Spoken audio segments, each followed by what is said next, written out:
നമസ്കാരം, ആഴ്ചവട്ടത്തിലേക്ക് സ്വാഗതം. റോഡ് പണി കലശലായി പലയിടത്തും നടക്കുന്നുണ്ട്. എന്നാൽ അധികാരികൾ കണ്ണടച്ച് ഇരുട്ടാക്കുന്ന റോഡുകളുമുണ്ട്. വർഷങ്ങളോളം പരാതി പറഞ്ഞിട്ടും അനങ്ങാപ്പാറ നയമാണ് ഈ റോഡിന്റെ കാര്യത്തിൽ. റോഡ് എന്ന് പറയാനാവില്ല, അതുപോലെയായി ഇവിടുത്തെ സ്ഥിതി. വിദ്യാർത്ഥികളും വിശ്വാസികളും ഉൾപ്പെടെയുള്ള യാത്രികർ നിരന്തരമായി ഉപയോഗിക്കുന്ന റോഡിന്റെ അവസ്ഥ കണ്ടാലറിയാം പറയുന്നത് കാര്യമാണല്ലോ എന്ന്. തലക്കോട്ടുകര കൈപ്രമ്പ് റോഡിന്റെ ശോചനീയ അവസ്ഥ യാത്രക്കാർക്കും നാട്ടുകാർക്കും ദുരിതമാവുകയാണ്.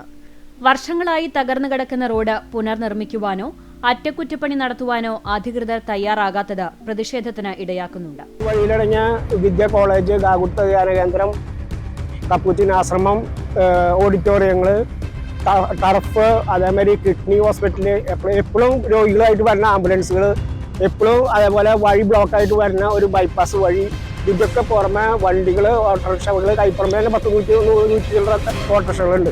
എല്ലാവരും ഇതുകൂടെ ഗാഗുൽത്ത് ധ്യാനകേന്ദ്രം കോളേജിന് അത്യാവശ്യമായിട്ട് വരുന്നത്. ധൃതിയിൽ വരുമ്പോൾ ഈ വഴി ഇങ്ങനെ അലമ്പായിട്ട് കെടുക്കുക, വണ്ടികൾ യാത്ര ചെയ്യുന്നവർക്ക് ബുദ്ധിമുട്ട്, നമ്മുടെ വണ്ടിക്ക് എന്നും കംപ്ലൈൻറ്റ് വരിക, വണ്ടി വർക്ക്ഷോപ്പിൽ ഓടി തോറ്റു, സ്പെയർ പാർട്സ് കടയിൽ കാശ് കൊടുത്തിട്ട് തോറ്റു. കേച്ചേരി, വടക്കാഞ്ചേരി, കുന്നംകുളം, തൃശൂർ എന്നീ 2 സംസ്ഥാന ഹൈവേകളെ തമ്മിൽ ബന്ധിപ്പിക്കുന്നതാണ് തലക്കോട്ടുകര കൈപ്രമ്പ് റോഡ്. കൈപ്രമ്പ്, ചൂണ്ടൽ, വേലൂർ പഞ്ചായത്തുകളിലൂടെ കടന്നുപോകുന്ന റോഡ് തകർന്നു കിടക്കാൻ തുടങ്ങിയിട്ട് 8 വർഷത്തോളമായി.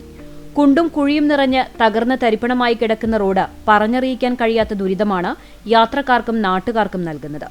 സ്വകാര്യ എഞ്ചിനീയറിംഗ് കോളേജും കേരളത്തിലെ പ്രശസ്തമായ ധ്യാന കേന്ദ്രങ്ങളും കിഡ്നി ഡയാലിസിസ് സെന്ററും റോഡ് കടന്നുപോകുന്ന പ്രദേശങ്ങളിൽ പ്രവർത്തിക്കുന്നുണ്ട്. 3 കിലോമീറ്റർ ദൂരത്തിൽ തകർന്നു കിടക്കുന്ന റോഡ് പുനർനിർമ്മിക്കണമെന്നാവശ്യപ്പെട്ട് നാട്ടുകാർ പൊതുമരാമത്ത് മന്ത്രിക്കും MLAയ്ക്കും ത്രിതല പഞ്ചായത്ത് ഭരണാധികാരികൾക്കും നിരവധി തവണ നിവേദനങ്ങൾ നൽകിയിട്ടും അനുകൂലമായ നടപടികൾ ഉണ്ടാകുന്നില്ലെന്ന് പരാതിയുണ്ട്. റോഡരികിലെ കോൺക്രീറ്റ് കാനകൾ സ്വകാര്യ വ്യക്തികൾ മണ്ണിട്ട് നികത്തിയതിനാൽ മഴ പെയ്താൽ റോഡിലൂടെ വെള്ളം ഒഴുകി കാൽനടയാത്രയ്ക്ക് പോലും കഴിയാത്ത അവസ്ഥയാകും. ഇതിനു പുറമെ റോഡിൽ മെറ്റൽ കൂട്ടിയിട്ടിരിക്കുന്നത് അപകടങ്ങൾക്കിടയാക്കുന്നുണ്ട്. മറ്റ് നിർമ്മാണ പ്രവർത്തനങ്ങൾക്ക് വേണ്ടിയാണ് റോഡിൽ മെറ്റൽ കൂമ്പാരമാക്കിയിട്ടിരിക്കുന്നത്. ജില്ലാ കളക്ടർക്കും പഞ്ചായത്ത് അധികൃതർക്കും പോലീസിനും പരാതി നൽകിയിട്ടും മെറ്റൽ നീക്കം ചെയ്യുവാനുള്ള നടപടി കൈക്കൊള്ളുന്നില്ലെന്നും ആക്ഷേപമുണ്ട്. 1 മാസത്തോളമായി ഇവിടെ ഏതോ ഒരു കോൺട്രാക്ടർ മെറ്റൽ കൊടുന്ന് ഇട്ടിട്ട് സ്ഥിരം അപകടം ഉണ്ടായിക്കൊണ്ടിരിക്കുകയാണ്. ബൈക്ക് യാത്രക്കാരായാലും മറ്റു വാഹനങ്ങളിലും സ്ഥിരം അപകടം ഉണ്ടായിക്കൊണ്ടിരിക്കുകയാണ് ആ മെറ്റല്. അത് മാറ്റാനും അധികാരികൾ ഇതുവരെ നടപടി എടുത്തിട്ടില്ല. വേലൂർ പഞ്ചായത്ത് കൈകാര്യം ചെയ്യുന്നതാണ് ഇലക്ട്രിക് പോസ്റ്റ്. ഇതിൽ 4 ഇലക്ട്രിക് പോസ്റ്റും ലൈറ്റുകളില്ല. ഈ കുണ്ടുകുഴിയില് രാത്രി കണ്ണ് കാണാണ്ട് കെട്ടിമറിഞ്ഞ് വീഴുന്നവരും ഈ മെറ്റലിന്റെ അവിടെ ഒന്നും ലൈറ്റ് ഇല്ല. ഈ അതിർത്തിയിൽ 2 ലൈറ്റിന്റെ കുറവുള്ള അത് വേലൂർ പഞ്ചായത്ത് അധികാരികൾക്ക് ഇടാവുന്നതാണ്. അത് അവരോട് ഇടാനായിട്ട് അധികാരികളെ അറിയിക്കണം. ചില സ്വകാര്യ വ്യക്തികൾ ഈ കാന അടച്ചിട്ട് അവരുടെ പറമ്പിലേക്കുള്ള വഴി മാറി വെട്ടിയിട്ട് വെക്കണം വണ്ടികൾക്ക് കയറാനുള്ള സൗകര്യത്തിന്. അത് ഒരു പ്രധാന തടസ്സമാണ്. ഇതെല്ലാം അധികാരികൾക്ക് ഈ റോഡിന്റെ കാര്യം, ഈ സംഭവങ്ങളെല്ലാം ഒന്ന് ഓർമ്മപ്പെടുത്തുകയാണ്. എത്രയും പെട്ടെന്ന് ഇതിനൊരു നടപടി ഉണ്ടാവണം എന്നാണ്. ഈ റോഡിന്റെ ദുരിതം എന്ന് തീരുമെന്ന് ചോദിച്ചാൽ അധികാരികൾക്ക് ഉത്തരമില്ല. മഴക്കാലമായാൽ എന്താകും അവസ്ഥ എന്ന് ഊഹിക്കാവുന്നതേയുള്ളൂ. കോളേജും ധ്യാനകേന്ദ്രവും ഡയാലിസിസ് സെന്റർ തുടങ്ങി നിരവധി ആളുകൾ ആശ്രയിക്കുന്ന റോഡിന്റെ ദയനീയ സ്ഥിതി കണ്ടില്ലെന്ന് നടിക്കരുത്. വർഷങ്ങളോളമായി യാത്രികർ ഈ ബുദ്ധിമുട്ട് പേറാൻ തുടങ്ങിയിട്ട്. വലിയ അപകടങ്ങൾ ഉണ്ടാകുന്നതിന് മുമ്പ് റോഡിന്റെ കാര്യത്തിൽ തീരുമാനമാകണമെന്നാണ് പൊതുജനാഭിപ്രായം. ടൂറിസത്തിന് വലിയ സാധ്യതകളുള്ള പ്രദേശത്ത് അത് നടപ്പാക്കുക എന്നത് വികസനത്തിന് മുതൽക്കൂട്ടാണ്. ഒരു പ്രദേശത്തിന്റെ സാമ്പത്തിക സ്രോതസ്സിനു കൂടി കൈത്താങ്ങാകുന്ന പദ്ധതികൾ വേഗത്തിൽ തന്നെ നടപ്പാക്കാൻ അധികൃതർ ജാഗരൂകരായി ഇടപെടേണ്ടതും അനിവാര്യമാണ്. പ്രാദേശിക ടൂറിസ സാധ്യതകൾ പരമാവധി പ്രയോജനപ്പെടുത്തി തൊഴിലും സമ്പത്തും വർദ്ധിപ്പിക്കാനും സാധിക്കും. കടങ്ങോട് മല്ലൻകുഴി നീർത്തട പദ്ധതി യാഥാർത്ഥ്യമാകുമ്പോൾ പ്രതീക്ഷകളും ഒരുപാടുണ്ട്. ഗ്രാമീണ ടൂറിസം ലക്ഷ്യമിട്ട് കടങ്ങോട് ഗ്രാമപഞ്ചായത്താണ് പദ്ധതി നടപ്പിലാക്കുന്നത്. മഴക്കാല വിനോദസഞ്ചാര കേന്ദ്രമാണ് കടങ്ങോട് മല്ലൻകുഴി. വനത്തിനോട് ചേർന്നൊഴുകുന്ന നീർച്ചോലയും വെള്ളച്ചാട്ടവും മല്ലൻകാവും പ്രകൃതി ആസ്വാദന വിനോദസഞ്ചാരികളെയും മഴക്കാലത്ത് ഇവിടേക്ക് ആകർഷിക്കാറുണ്ട്. മല്ലൻകുഴിയിൽ മുങ്ങിക്കുളിച്ച പിതൃബലി തർപ്പണം നടത്തുന്നതിനായി 100 കണക്കിന് ഭക്തരും മല്ലൻകാവിൽ എത്താറുണ്ട്. എന്നാൽ വേനൽ കനത്താൽ മല്ലൻകുഴി വറ്റിവരളും. മഴക്കാലത്ത് വെള്ളം തടഞ്ഞു നിർത്തുവാൻ സംവിധാനമില്ലാത്തതാണ് വരൾച്ചയ്ക്കിടയാക്കുന്നത്. ഇത് പരിഹരിക്കുന്നതിനു വേണ്ടിയാണ് ഫൈബർ റീഇൻഫോഴ്സ്ഡ് പ്ലാസ്റ്റിക് ഉപയോഗിച്ചുള്ള ചീർപ്പുകളോടുകൂടിയുള്ള തടയണ നിർമ്മിക്കുവാൻ പദ്ധതി തയ്യാറാക്കിയിരിക്കുന്നത്.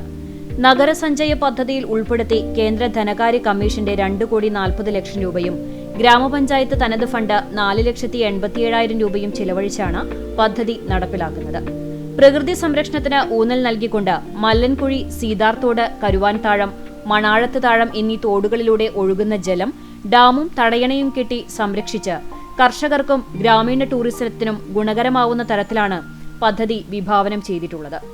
മല്ലൻകുഴിയിലെ സ്വാഭാവിക വെള്ളച്ചാട്ടം നിലനിർത്തി ജലത്തിന്റെ ഒഴുക്ക് വർദ്ധിപ്പിക്കുക, വെള്ളച്ചാട്ടത്തിലെ കേടുവന്ന കെട്ട് പൊളിച്ചുമാറ്റി പുതിയ കോൺക്രീറ്റ് ചെക്ക് ഡാം നിർമ്മിക്കുക, മല്ലൻകുഴി മുതൽ 4 കിലോമീറ്റർ ദൂരം തോടുകളിൽ ആവശ്യമായ സ്ഥലങ്ങളിൽ ആഴവും വീതിയും കൂട്ടുക, 8 സ്ഥലങ്ങളിലായി തടയണ നിർമ്മിക്കുക, 1/2 കിലോമീറ്റർ ദൂരം പാർശ്വഭിത്തി നിർമ്മാണവും പദ്ധതിയിൽ ഉൾപ്പെടുന്നുണ്ട്. പദ്ധതി നടപ്പിലായാൽ കടങ്ങോടിന്റെ പ്രാദേശിക ടൂറിസത്തിന് മല്ലൻകുഴി വലിയ മുതൽക്കൂട്ടായി മാറും. നമുക്കറിയാം, ഈ ഭാഗത്തുള്ള കർഷകർക്കുള്ള നെൽകൃഷിക്കാർക്കുള്ള സഹായങ്ങൾ മാത്രമല്ല, ചുറ്റുവട്ടത്തുള്ള കിണറുകളിലെ വെള്ളം വറ്റാതെ കുടിവെള്ളത്തിനും അതുപോലെ തന്നെ പച്ചക്കറി കൃഷിക്കും വലിയൊരു ഉപകാരമുള്ളൊരു പദ്ധതിയാണ് തുടങ്ങിക്കൊണ്ടിരിക്കുന്നത്. കടങ്ങോട് ഗ്രാമപഞ്ചായത്തിലെ ഗ്രാമീണ ടൂറിസം എന്നുള്ള പ്രൊജക്ട് നടപ്പിലാക്കാൻ ഉദ്ദേശിക്കുന്നത് ആർട്ട് മിഷനുമായി ബന്ധപ്പെട്ടാണ് അത് ചെയ്യുന്നത്. അതിൽ ഒരു പോയിന്റാണ് മല്ലങ്കാവും മല്ലൻകുഴി പ്രദേശങ്ങളും. അവിടെ ബലിതർപ്പണത്തിനായിട്ട് വരുന്നവർക്കുള്ള വെള്ളത്തിൻ്റെ ആവശ്യത്തിനും മറ്റു ആ ഭാഗം വിനോദസഞ്ചാരികളെ ആകർഷിക്കുവാനും ഒപ്പം തന്നെ നാട്ടിലെ സാമ്പത്തിക നിലവാരം ഉയർത്തുവാനും കൂടി ഈ ഒരു പദ്ധതി കൊണ്ട് നമ്മൾ ആവിഷ്കരിക്കുന്നുണ്ട്. വെള്ളത്തിനോടൊപ്പം തന്നെ ഗ്രാമീണ ടൂറിസം പ്രോത്സാഹിപ്പിക്കുന്നതിനും ഈ പദ്ധതി വലിയൊരു പ്രകൃതി രമണീയമായ പ്രദേശം എപ്പോഴും സഞ്ചാരികളെ ആകർഷിക്കുന്ന ഇടം കൂടിയാണ്. ഈ പറഞ്ഞ പോലെയുള്ള പ്രവർത്തനങ്ങൾ കാര്യക്ഷമമായി നടപ്പിലാക്കാൻ സാധിച്ചാൽ ഗ്രാമീണ ടൂറിസത്തിൽ അടയാളപ്പെടുത്താവുന്ന സ്പോട്ടായി ഇവിടം മാറും. പക്ഷേ വാക്കുകളിൽ ഒതുങ്ങാതെ നീണ്ടുപോകാതെ ഉപകാരപ്രദമാകുന്ന രീതിയിൽ നടപ്പിലാക്കണമെന്ന് മാത്രം. അടുത്തത് ഒരു രുചിയൂറുന്ന മാങ്ങാ വിശേഷമാണ്. വെറും മാങ്ങയല്ല, കടുമാങ്ങ. കിലോ കണക്കിന് മാങ്ങയാണ് വിശ്വാസികളുടെ കൂട്ടായ്മയിൽ രുചികരമായ അച്ചാറായി മാറിയത്. നേർച്ച വിഭവമായ ഈ മാങ്ങച്ചാറിന് ആവശ്യക്കാരും ഏറെയാണ്. കാണാം കടുമാങ്ങ അച്ചാർ കാഴ്ചകൾ. ഭക്തിയും രുചി വൈവിധ്യവും ഒന്നിക്കുന്ന കടുമാങ്ങക്കൂട്ട് ദുഃഖവെള്ളി സ്പെഷ്യൽ വിഭവമാണ്. ആർത്താറ്റ് സെന്റ് മേരീസ് ഓർത്തഡോക്സ് കത്തീഡ്രലിൽ ദുഃഖവെള്ളിയാഴ്ചയിലെ യാമപ്രാർത്ഥനകൾക്ക് ശേഷമാണ് ഇത് വിശ്വാസികൾക്ക് നൽകിയത്. വിശ്വാസികൾ വഴിപാടായി നൽകിയതുൾപ്പെടെ 4000 കിലോഗ്രാം പുളിമാങ്ങയാണ് ഈ വർഷം കടുമാങ്ങയ്ക്കായി ഉപയോഗിച്ചത്. ആർത്താറ്റ് പള്ളിയിൽ ദുഃഖവെള്ളിയാഴ്ച വിശ്വാസികൾക്ക് നൽകുന്ന പ്രത്യേക നേർച്ച വിഭവമാണ് കടുമാങ്ങ. മാങ്ങ 3ആയി മുറിച്ച് പുഴുങ്ങി വലിയ വട്ടച്ചെമ്പുകളിൽ ചേരുവകൾ ചേർത്ത് ഇളക്കി വെക്കുന്നതിന് വിശ്വാസികളുടെയും പ്രാർത്ഥനകൾക്കായി എത്തുന്നവരുടെയും വലിയ പങ്കാളിത്തമാണുള്ളത്. പരമ്പരാഗതമായി കൈമാറിക്കിട്ടിയ രുചിക്കൂട്ടിലാണ് കടുമാങ്ങ തയ്യാറാക്കുന്നത്. പള്ളിക്കമ്മിറ്റി ഭാരവാഹികളുടെ നേതൃത്വത്തിൽ യുവജന പ്രസ്ഥാനത്തിലെയും മർത്താമറിയും സമാജത്തിലെയും MOMS സംഘടനയിലെയും പ്രതിനിധികൾ ചേർന്ന് മാങ്ങ അരിഞ്ഞിട്ടു. വറ്റൽമുളക് എണ്ണ പുരട്ടി വറുത്തു പൊടിച്ച്, മല്ലി വറുത്തു പൊടിച്ചത്, ഉലുവ വറുത്ത് പൊടിച്ചത്, കടുക്, വേപ്പില, വിനാഗിരി, ഉപ്പ് എന്നിവയാണ് കൂട്ടിനായി ഉപയോഗിക്കുന്നത്. പെസഹ വ്യാഴാഴ്ച രാത്രിയിലാണ് കൂട്ടെല്ലാം ചേർത്ത് പ്രത്യേക പാത്തിയിലിട്ട് ഇളക്കി വെക്കുക. വെള്ളിയാഴ്ച വീണ്ടും ഇളക്കി രുചിക്കൂട്ടുകളെല്ലാം പാകത്തിലാക്കിയാണ് വിതരണം. ദേവാലയത്തിൽ വെള്ളിയാഴ്ച രാവിലെ 8:30 യാമപ്രാർത്ഥനകൾ നടന്നു. ഉപവാസത്തോടെ 100 കണക്കിന് വിശ്വാസികളാണ് ദേവാലയത്തിലെത്തിയത്. ഉച്ചതിരിഞ്ഞ് കബറടക്ക ശുശ്രൂഷയോടെ ചടങ്ങുകൾ സമാപിച്ചു. ശേഷം കഞ്ഞിക്കൊപ്പമാണ് കടുമാങ്ങ നൽകിയത്. ദേവാലയത്തിലെ പ്രാർത്ഥനകൾക്ക് എത്താൻ കഴിയാത്തവർക്ക് കൊടുത്തയക്കാൻ പാക്കറ്റുകളിലും കടുമാങ്ങ തയ്യാറാക്കിയിരുന്നു. വിദേശങ്ങളിലുള്ളവർക്കും ദൂരസ്ഥലങ്ങളിൽ താമസിക്കുന്ന ബന്ധുക്കൾക്കും ഇത് കൊടുത്തയക്കുന്നവരുണ്ട്. 50 നോമ്പാചരണത്തിൽ ദേവാലയത്തിൽ പ്രാർത്ഥനകൾക്ക് എത്തുന്നവർക്ക് ഉച്ചയ്ക്ക് കഞ്ഞിയും 9-ാം മണി നമസ്കാരത്തിന് ശേഷം ഊട്ടും നൽകാറുണ്ട്. 4000 കിലോ കടുമാങ്ങയാണ് ഈ വർഷം കൊടുക്കുവാനായിട്ട് ഉദ്ദേശിക്കുന്നത്. ഒരു മാങ്ങ 3 കഷ്ണങ്ങളായിട്ട് മുറിച്ച് പ്രത്യേകമായ ചേരുവകൾ ചേർത്ത് ഈ ഇടവകയിലെ എല്ലാ ഇടവക്കാരും അതുപോലെ തന്നെ ഇടവകയിലെ വിവിധ ആത്മീയ പ്രസ്ഥാനങ്ങൾ, സൺഡേ സ്കൂള്, യുവജന പ്രസ്ഥാനം, അതുപോലെ തന്നെ മർത്തമറിയ വനിതാ സമാജം, മോംസ് തുടങ്ങിയ ആത്മീയ പ്രസ്ഥാന അംഗങ്ങളെല്ലാവരും കൂടെ ചേർന്ന് ആണ് ഇത് തയ്യാറാക്കുന്നത്. ഈ വർഷത്തെ ദുഃഖവെള്ളിയാഴ്ച ശുശ്രൂഷകളെല്ലാം സംബന്ധിക്കുവാനായിട്ട് എല്ലാവരെയും ആർത്താറ്റ് സെന്റ് മേരീസ് കത്തീഡ്രൽ പള്ളിയിലേക്ക് പ്രത്യേകമായിട്ട് ക്ഷണിക്കുന്നു. ഈ നേർച്ച കടുമാങ്ങയ്ക്ക് ഒത്തൊരുമയുടെ സ്നേഹരുചി കൂടിയുണ്ട്. നിരവധി പേരാണ് ഈ ഉദ്യമത്തിൽ പങ്കാളികളായിട്ടുള്ളത്. എല്ലാ വർഷവും ഇത്തരത്തിൽ കടുമാങ്ങ നേർച്ച ഒരുക്കാറുണ്ട്. ഈ രുചി അറിഞ്ഞവർ ദുഃഖവെള്ളിയാഴ്ചയിലെ കടുമാങ്ങയ്ക്കായി കാത്തിരിക്കുകയും ചെയ്യും. ദിനം പ്രതി അപകടങ്ങൾ തുടർക്കഥയാവുകയാണ്. അശ്രദ്ധ കൊണ്ടും അമിത വേഗതയും വരുത്തിവെക്കുന്ന അപകടങ്ങളാണ് ഏറെയും. അതിലുപരി അധികൃതരുടെ ഉത്തരവാദിത്തമില്ലായ്മയും അനാസ്ഥയും അപകടങ്ങൾക്ക് കാരണമായാലോ? അപകട സാധ്യത അറിഞ്ഞിട്ടും യാത്രികരെ കൂടി അത് ബോധ്യപ്പെടുത്താനുള്ള നടപടി ഉണ്ടാകേണ്ടത് ഉണ്ട്. ഒടുവിൽ സംഭവിക്കുന്ന അപകടങ്ങൾക്ക് സാക്ഷിയാകേണ്ടി വരുന്നത് പ്രദേശവാസികളും. ചാവക്കാട് ദേശീയപാത 66 അപകട പരമ്പര. ദിവസവും ഒന്നിൽ കൂടുതൽ അപകടങ്ങൾക്കാണ് ഇവിടുത്തുകാർ സാക്ഷ്യം വഹിക്കേണ്ടി വരുന്നത്. നിർമ്മാണത്തിലെ അപാകതയും കരാറുകാരുടെ അലംഭാവവുമാണ് അപകടക്കെണി രൂക്ഷമാക്കുന്നത്. ആയിരക്കണക്കിന് വാഹനങ്ങൾ കടന്നുപോകുന്ന പാതയിലാണ് അപകടം പതിയിരിക്കുന്നത്. അപകടം സംഭവിക്കുന്നതും യാത്രികർക്ക് പരിക്കേൽക്കുന്നതും സ്ഥിര സംഭവമാണ്. മണത്തല പള്ളിക്ക് മുൻവശത്തായി കണ്ണൂരിൽ നിന്നും പെരുമ്പാവൂരിലേക്ക് മരം കയറ്റിപ്പോയിരുന്ന ലോറി മറിഞ്ഞ് അപകടമുണ്ടായി. ഒരാഴ്ച മുമ്പ് ഇതേ സ്ഥലത്ത് മരം കയറ്റി വന്ന മറ്റൊരു ലോറിയും മറിഞ്ഞിരുന്നു.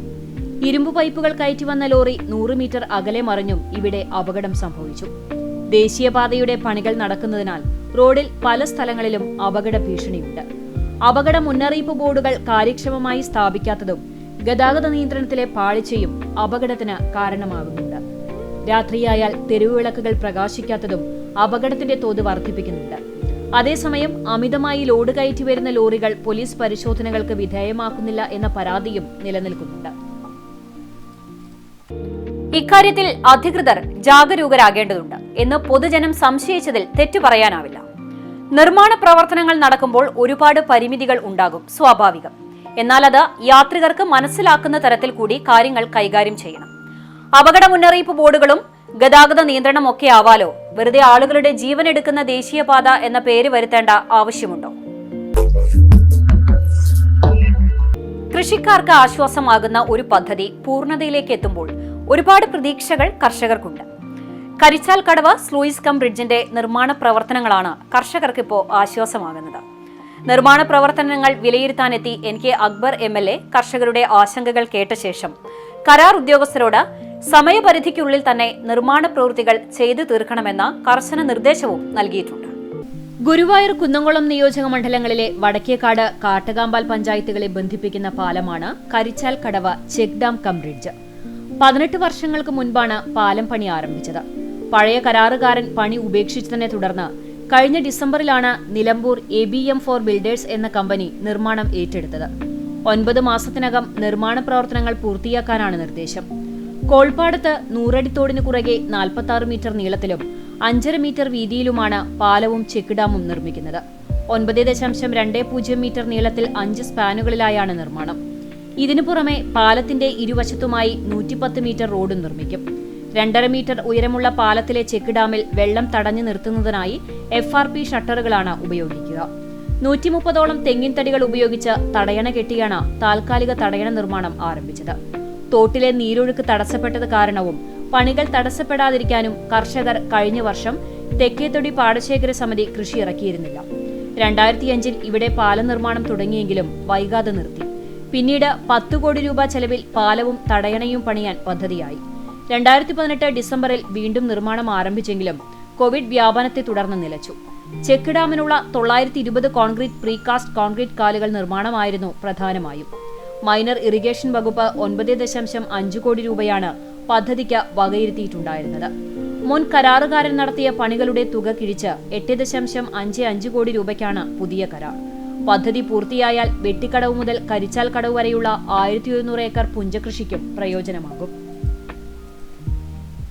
AC മൊയ്തീൻ വടക്കാഞ്ചേരി MLA ആയിരിക്കുമ്പോഴാണ് ഫണ്ട് അനുവദിച്ച് സാങ്കേതിക പരിശോധന കഴിഞ്ഞ് നിർമ്മാണം ആരംഭിച്ചത്.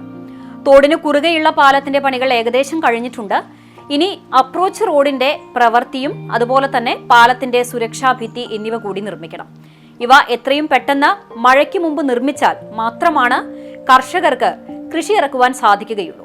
എന്തായാലും കർഷകരുടെ ആവശ്യവും അതുതന്നെയായിരുന്നു. കരാറുകാരുടെ മെല്ലെപ്പോക്ക് നയം സംബന്ധിച്ച് തങ്ങളുടെ ആശങ്കകൾ കർഷകർ MLAയുടെ ശ്രദ്ധയിൽപ്പെടുത്തിയത് കർഷകർക്ക് ആശ്വാസമാവുകയാണ്. വാർത്തയും വാർത്താ വിശകലനവുമായുള്ള ആഴ്ചവട്ടം ഇവിടെ പൂർണ്ണമാകുന്നു. നന്ദി, നമസ്കാരം.